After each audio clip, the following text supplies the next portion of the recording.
Welcome back to the Path of Programming. Today we'll be working on the user repository and user document. Here's our Trello board, and here's the feature that we'll be working on. We need to be able to query Mongo DB using repository layer. When a user registers for simple budgeting, their username and budget allowance choices will be saved in the user document. Budget allowances can be an embedded document since there will most likely not be more than 20 categories per user. The allowances will not be as frequently updated and added as the expenses will be. So we have some new models here. So we have user. So user will have an ID, a unique username, and a list of budget allowances. And then we have budget allowance. That's going to be a unique indexed category and a max threshold. And then we also have our user repository, which will have these four methods: create user, get user, update budget allowance, and add budget allowance. So that's what we'll be working on today. Now let's look at what it might look on the front end. So when we're saving a new user, so when we're using the method create user, we want to think about a few things. Eventually, we're going to add Firebase that will require us to add an email. So you might want to add an email as well. But the emails can be held in Firebase. So we're basically just looking at this username right here that's going to be saved to our MongoDB database. Okay, so after a user registers what their username and password is going to be, there's going to be some sort of screen that has some populated categories, and we'll choose some thresholds. They'll also be able to add their own. I'm thinking that the ability to add new budget allowances can come in once after they registered, but we can give them some common categories that they can put budgets on, and they can remove them later. So still trying to think this out, but yeah, so we want the ability to save a user and their budget allowances. So once we have that username and a list of budget allowances, then we can save the new user in the database. Okay, so let's get to coding. If you're following along, you can check out to user-repo-start.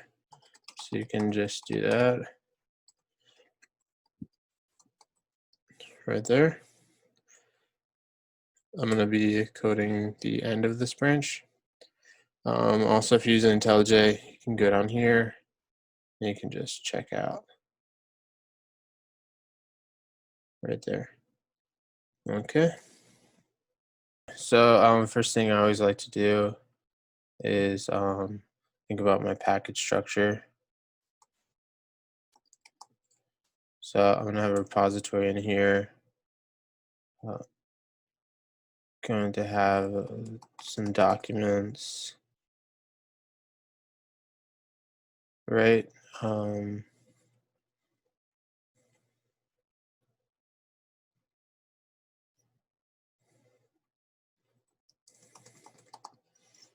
Repository will be here, right? So let's create an interface. It'll be user repository.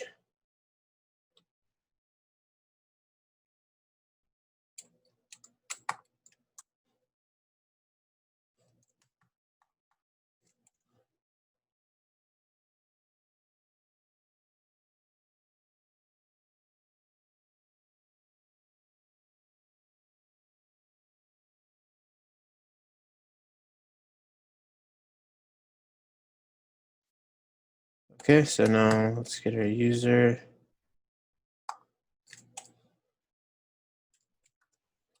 I'm gonna add some Lombok, and I can talk about Lombok and what it gives you.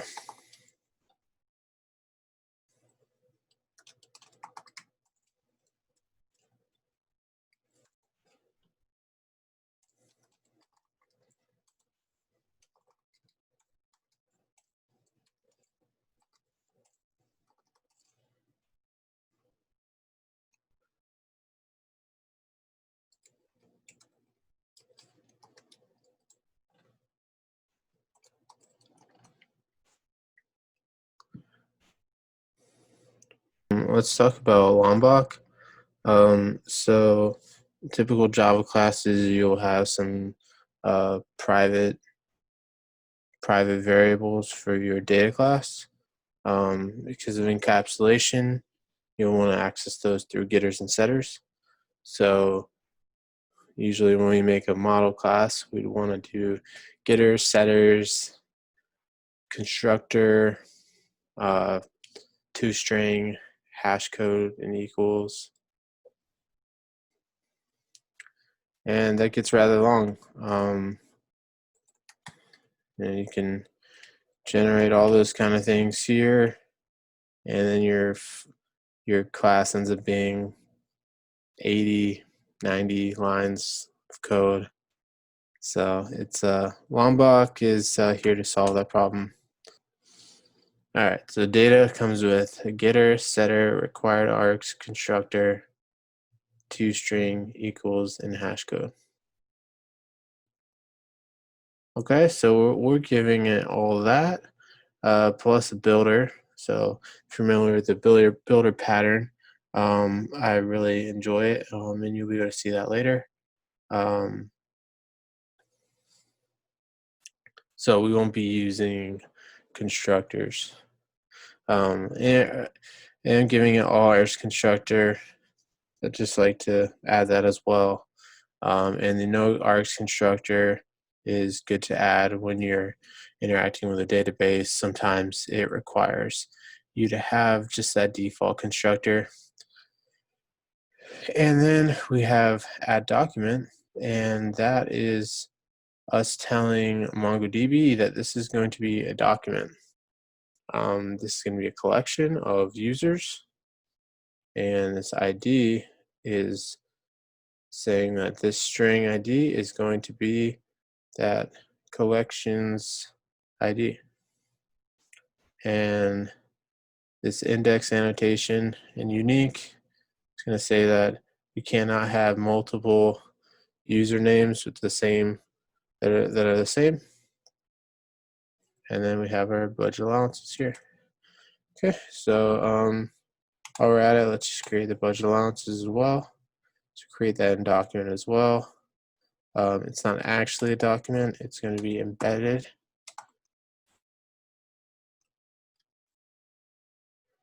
Okay, there's that. Budget allowance does not need an ID because it's already part of its own document. Okay, so we'll add all these.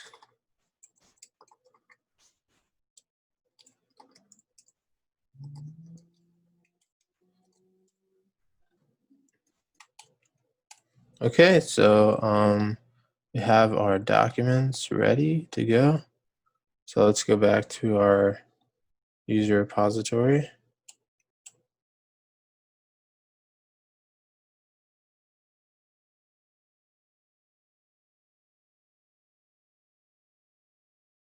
Okay, so let's implement this interface. So we'll have a user repository implementation. I'll have all these methods. Okay, so let's just leave it like this for now. I can do Command-Shift-T, create a test. So I'm a fan of test-driven development. I'm not super strict about it, but I like to be very close to my tests while developing things. Okay, so let's add some annotations up here. I know that I want to bring in the Spring context for this. and we're going to have an embedded Mongo DB here. So we should be able to auto-wire a Mongo template.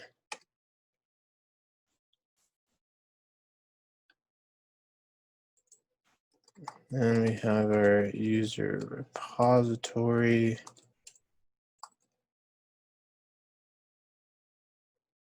And in our setup, we can instantiate our user repository, and it will take MongoTemplate. So we don't have a constructor right now. So we'll just create that.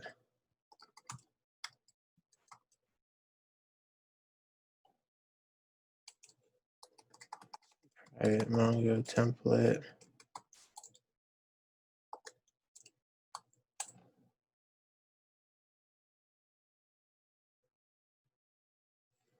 Okay, and one thing I like to do instead of using constructor, I like to just add required args constructor from Longbach. So without having it take up space there, that's going to be there already. And let's also put a stereotype here, so it will have a bean registered for this, so we can inject it.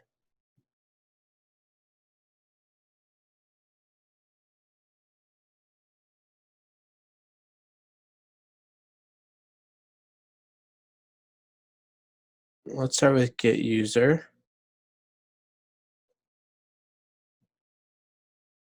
So let's do get user returns the user from the database that matches the given username.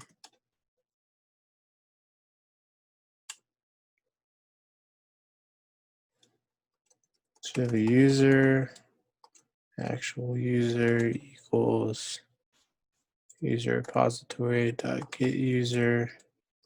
We'll pass in some username.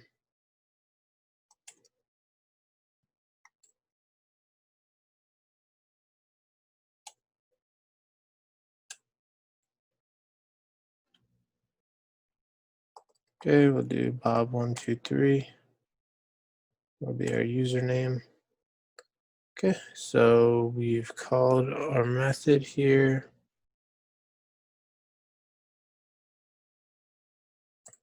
So let's do some assertions.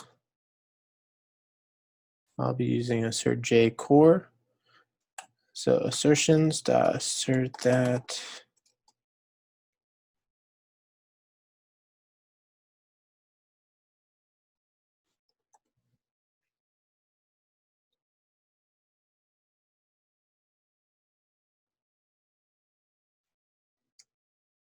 Let's just do is not null for now. We can iterate on that. Okay, so let's run our test.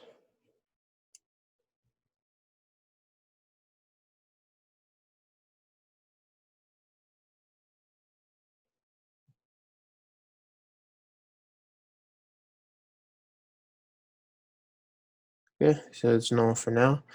Okay, so we need to add some data. So we're going to use MongoTemplate. We're going to be adding data.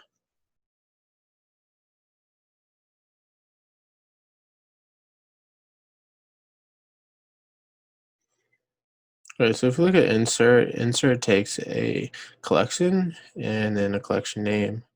And you can also specify. I'm going to be using this 4th version of the method.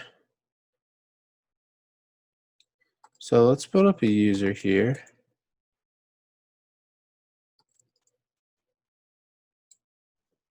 Let's just say Bob with no budget allowances for now.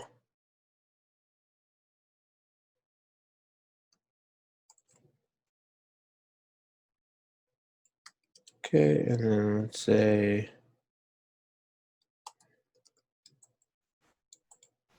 users.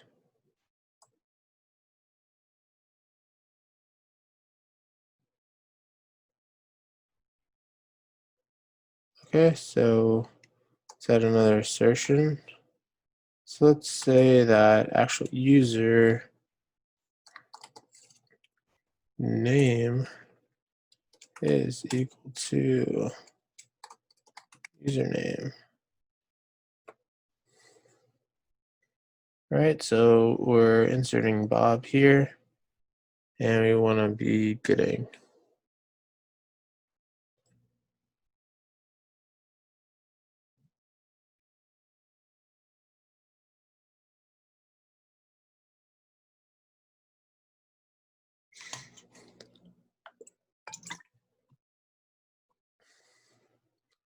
Okay, so let's move over to the implementation code. Our test is green, so if you're familiar with TDD, it's all about red, green, refactor. So now that our test is red, let's write enough code just to make the test pass, and then we can clean things up. So we're focusing on get user here. So let's call our MongoTemplate, and if we're getting user, let's do a find one. So find one takes a query and a class. So we know what our class is, it's user. Now let's look at the query.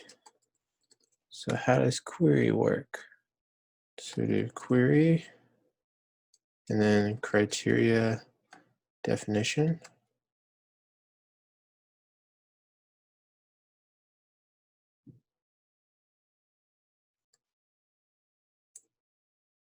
Okay, so find one, where username is the username that was given.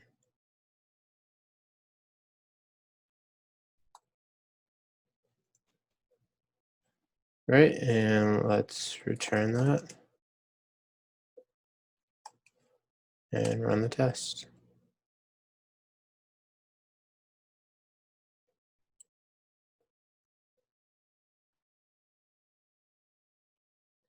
Okay, looks great. So I always like to change something and make sure that the test goes red. I don't want any false negatives. And then usually when a test fails, it tells you a little bit more about it than when it goes green. So it says it's expecting Bob123 got A. That's what I expect. Okay, so that wraps it up for this video. We will continue writing the other tests and developing the other methods of the user repository in the upcoming videos. Thank you for watching. Please comment, like, and subscribe.